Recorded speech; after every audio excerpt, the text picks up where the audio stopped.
हाँ तो मेरे प्यारे दोस्तों, स्वागत है आप सभी के आपके चैनल प्रकाश स्टडी सेंटर पर। तो आज की इस वीडियो में हम आपके लिए लेकर आ गए हैं कक्षा 10वीं के मंथली टेस्ट के लिए सामाजिक विज्ञान के बेहद महत्वपूर्ण प्रश्न। दोस्तों, यह टेस्ट 3 अगस्त को होगा और आज के प्रश्न आपकी टेस्ट के लिए बहुत ही ज़्यादा इम्पोर्टेंट है, इसीलिए वीडियो में अंत तक बने रहिएगा। अगर आपको ये वीडियो पसंद आए तो इसे एक लाइक कर दीजिएगा। और हाँ, अगर आप चैनल पर बिल्कुल पहली बार आए हैं या आपने अभी तक हमारे चैनल प्रकाश स्टडी चैनल को सब्सक्राइब नहीं किए हैं तो सब्सक्राइब जरूर कर लीजिएगा, क्योंकि इसी तरह की इंफॉर्मेटिव वीडियो लगातार हमारे चैनल पर आते रहते हैं। तो चलिए दोस्तों, बिना देरी के शुरू करते हैं आज की इस वीडियो को और देखते हैं आपका सबसे पहला क्वेश्चन क्या है। तो देखिए दोस्तों, सबसे पहला क्वेश्चन जो कि काफ़ी इम्पोर्टेंट दिया गया है, स्पिनिंग जेनी मशीन का आविष्कार किसने किया था? जेम्स वाट, जॉन के, जेम्स हारग्रीव्स, रिचर्ड आर्कराइट। तो दोस्तों, स्पिनिंग जेनी मशीन का आविष्कार किया था जेम्स हारग्रीव्स ने किया था, इसीलिए ऑप्शन ग सही होगा। प्रश्न 2, निम्नलिखित में से कौन सी एक रबी फसल है? चावल, गेहूं, मक्का या फिर बाजरा। तो दोस्तों, रबी फसल को सर्दी के महीनों में उगाए जाते हैं, तो सर्दी के महीनों में गेहूं को उगाया जाता है, इसीलिए ख नंबर सही होगा गेहूं। अगला प्रश्न क्या है दोस्तों? भारत में किस प्रकार की दलीय व्यवस्था है? एक दलीय व्यवस्था, द्विदलीय व्यवस्था, बहुदलीय व्यवस्था या फिर इनमें से कोई नहीं। दोस्तों, भारत में यानी हमारे देश में बहुदलीय शासन व्यवस्था है। 4 नंबर है, विश्व व्यापार संगठन की स्थापना कब हुई थी? दोस्तों, विश्व व्यापार संगठन की स्थापना कब हुई थी? 2001 में हुई थी। कब हुई थी? 2001। ऑप्शन ग सही होगा। 5 नंबर, भारत में पहली जूट मिल कहाँ स्थापित की गई थी? तो भारत की सबसे पहली जूट मिल बंगाल में स्थापित की गई थी। कहाँ? बंगाल में। 6 नंबर है, किसी भी राजनीतिक दल को राष्ट्रीय दल की मान्यता कौन देता है? राष्ट्रपति, संसद, सर्वोच्च न्यायालय, चुनाव आयोग। किसी भी राजनीतिक दल हो उसको राष्ट्रीय दल की मान्यता चुनाव आयोग देते हैं। कौन देते हैं? चुनाव आयोग, इसीलिए ऑप्शन घ सही होगा, चुनाव आयोग। दोस्तों, अब आगे लघु उत्तरीय प्रश्न होंगे अनुभाग बी में। तो चलिए लघु उत्तरीय प्रश्नों को देखते हैं। तो देखिए, सबसे पहला लघु उत्तरीय प्रश्न क्या है? औद्योगिक क्रांति सर्वप्रथम कब और कहाँ हुई थी? तो औद्योगिक क्रांति सर्वप्रथम 18वीं सदी के उत्तरार्ध में इंग्लैंड में प्रारंभ हुई, जब नए नए वैज्ञानिक आविष्कारों ने उत्पादन में मशीन और तकनीक के प्रयोग से कई गुना वृद्धि हुई। 8 नंबर है, कृषि और रोपण कृषि की परिभाषा दीजिए। कृषि की परिभाषा: खाद्य फसलें, पेय फसलें, औद्योगिक कच्चा माल, फल, सब्जियां आदि के उत्पादन की प्रक्रिया को कृषि कहते हैं। क्या कहते हैं दोस्तों? कृषि कहते हैं। इसके अंतर्गत खेतों की जुताई हो, कोड़ाई हो, बीज बुआई हो, निराई गुड़ाई, खरपतवार नियंत्रण, तैयार फसलों की कटाई, फसलों को अलग करना, उनका भंडारण आदि क्रियाएं आती हैं कृषि में। अब आगे रोपण कृषि का डिफिनेशन है। इस प्रकार की कृषि में एकल नगदी फसल उगाई जाती है। इसका उत्पादन केवल बेचने के उद्देश्य से किया जाता है। रबड़, चाय, कहवा यानी कॉफी, मसाले, नारियल तथा फूल कुछ महत्वपूर्ण फसलें हैं जो रोपण कृषि के अंतर्गत आती हैं। 9 नंबर है दोस्तों, अब राजनीतिक दल का क्या अर्थ है? 2 उदाहरण दे। तो राजनीतिक दल लोगों का एक समूह होता है जो चुनाव लड़ने और सरकार में राजनीतिक सत्ता हासिल करने के उद्देश्य से काम करता है।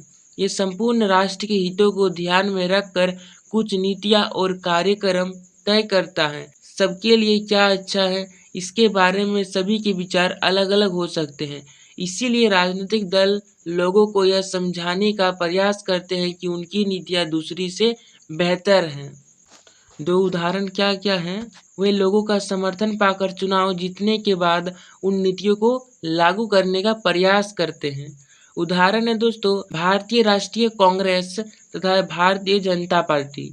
10 नंबर है दोस्तों, अब विदेश व्यापार तथा विदेश निवेश में अंतर स्पष्ट करें। विदेश व्यापार, विदेशी व्यापार में वस्तुएं तथा सेवाएं एक देश से दूसरे में जाती हैं। दूसरा, इसके फलस्वरूप विभिन्न देशों के बाजारों का एकीकरण होता है। और विदेश निवेश में है, विदेश निवेश में बहुराष्ट्रीय कंपनी अथवा एक देश दूसरे देश में निवेश करता है। यह औद्योगिकरण की प्रक्रिया को बढ़ावा देता है। दोस्तों, अब आगे हमारा अनुभाग सी रहेगा, जिसमें दीर्घ उत्तर प्रश्न होंगे। 2 प्रश्न होंगे 3 मार्क्स के, यानी टोटल 6 मार्क्स के रहेंगे दीर्घ उत्तरीय प्रश्न से। तो चलिए इसे देखते हैं। 11 नंबर है, पहले विश्व युद्ध के समय भारत का औद्योगिक उत्पादन क्यों बढ़ा, अथवा भारतीय उद्योगों का प्रथम विश्व युद्ध के प्रभाव की चर्चा करें। ये दोनों ही क्वेश्चंस का उत्तर एक ही होगा दोस्तों। तो आपके टेस्ट में या फिर आपके बोर्ड एग्जाम में जो भी क्वेश्चंस आए, आप इसका आंसर यही वाला लिखिएगा। तो चलिए इसका आंसर देखते हैं। जब ब्रिटिश मिलें युद्ध काल में सेना की जरूरतों को पूरा करने के लिए उत्पादन में व्यस्त थी, तब भारत में मैनचेस्टर का आयात कम हुआ। दूसरा पॉइंट है, अचानक भारतीय मिलों को आपूर्ति के लिए विशाल बाजार मिल गया। तीसरा है, युद्ध लंबा खिंच गया तो भारतीय कारखानों में भी फौज के लिए वर्दियां, जूते, तंबू, चमड़े के जूते, घोड़े व खच्चर की जीन तथा अन्य कई सामान बनने लगे। चौथा पॉइंट है, नए कारखाने लगाए गए और पुराने कारखानों के कई पालियों में काम होने लगा। बहुत से नए मजदूरों को काम पर रखा गया और प्रत्येक को पहले से अधिक समय तक काम करना पड़ता था। युद्ध काल में औद्योगिक उत्पादन तेजी से बढ़ा। 12 नंबर है दोस्तों, राजनीतिक दल की आवश्यकता क्यों है, अथवा लोकतंत्र में राजनीतिक दल की जरूरत क्या है, या फिर आधुनिक लोकतंत्र राजनीतिक दलों के बिना नहीं चल सकता, वर्णन करें। ये तीनों ही क्वेश्चंस का उत्तर एक ही आंसर होगा। इसीलिए आपके टेस्ट या फिर बोर्ड एग्जाम में या फिर अर्धवार्षिक परीक्षा में तीनों ही क्वेश्चंस एक ही है, लेकिन इनको अलग अलग तरीके से पूछा गया है। ठीक है, तो चलिए इसका उत्तर देखते हैं। तो राजनीतिक दलों की निम्नलिखित आवश्यकता है। निम्नलिखित क्या क्या आवश्यकताएं हैं? नीतियों का बनना। बिना राजनीतिक दलों के लोकतंत्र के बारे में कल्पना करना ही असंभव है, क्योंकि अगर दल न हो तो सारे उम्मीदवार स्वतंत्र या निर्दलीय होंगे। तब कोई भी बड़े नीतिगत बदलाव के बारे में लोगों से चुनावी वादे करने की स्थिति में नहीं होगा। दूसरा है सरकार की सुनिश्चित उपयोगिता। सरकार बन जाएगी पर उसकी उपयोगिता सिद्ध होगी। निर्वाचित प्रतिनिधि सिर्फ अपने निर्वाचन क्षेत्रों में किए गए कार्यों के लिए जवाबदेह होंगे, लेकिन देश कैसे चले कोई उत्तरदायी नहीं होगा। तीसरा है प्रतिनिधित्व आधारित लोकतंत्र।